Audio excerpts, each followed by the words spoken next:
And joining us right now, Raymond Verheijen. Raymond, good morning. Welcome to Toronto. Really enjoyed your session here. I think this is what this country needs, this province. No nonsense teaching, no wasting time.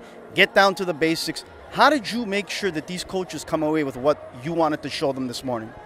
Yeah, what is very important when you do sessions like this is that it's very structured and that you take them one step at a time to the ultimate goal.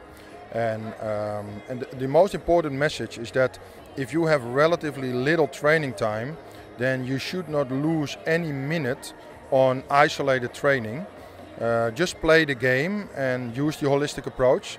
That is your biggest chance of developing your country to a high level when you only have certain limitations. You were crystal clear, you were sharp, you told them what you wanted from them. What I find disrespectful, honestly, as a parent of two boys, is I don't like when coaches come late to training. I like coaches that are focused, ready to go. How important is it that coaches are ready today with their design on what they want to show the kids? Yeah, I mean, if you want to develop players, first of all, it starts with the coach. And the coach has to be a role model. He has to practice what he preaches.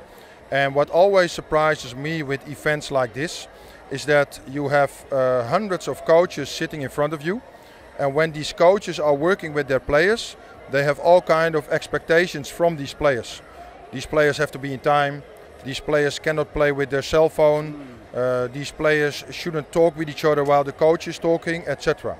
And then all these coaches who have all these expectations from their players, they step into my classroom and they come whenever they want, they use their cell phone whenever they want. They talk with each other whenever they want while I'm busy. So in other words, they don't practice what they preach, they have double standards. And what these coaches should understand is that their players also see that they have double standards. So the players have to do one thing, but the coaches apparently are allowed to do another thing. And once players see that, they don't take you seriously anymore and you cannot demand things from them. So I think the first step in Canada is that coaches become perfect role models. Well said. Let me ask you this. Today, everyone says that football is changing. I disagree. Football is football. I mean, Germans have their style, Spanish have their style, but to me, football is football. I think the only thing that has changed is more of the athleticism in the game. They need to be more in tip-top shape. Your thoughts on that? I totally agree. I mean, as long as we are not allowed to take the ball in our hands, then, in other words, the rules stay the rules, then the game will not change. The characteristics of the game will stay the same. But applying those characteristics can be influenced by culture. So the way you play can be different from country to country, but the game itself is the same. From a philosophical point of view, I'm from Holland, I'm in Canada, but in Canada and in Holland you play the same game. So I don't think that there are a lot of changes. It's in football, there are too many people who make the things unnecessarily complicated, while football in reality is a very simple game. But unfortunately, it is very difficult to do the simple things right. So rather than all these high-tech, showy things from outside football, football coaches should go back to basics, focus on the simple things, and do the simple things perfect, and that's already difficult.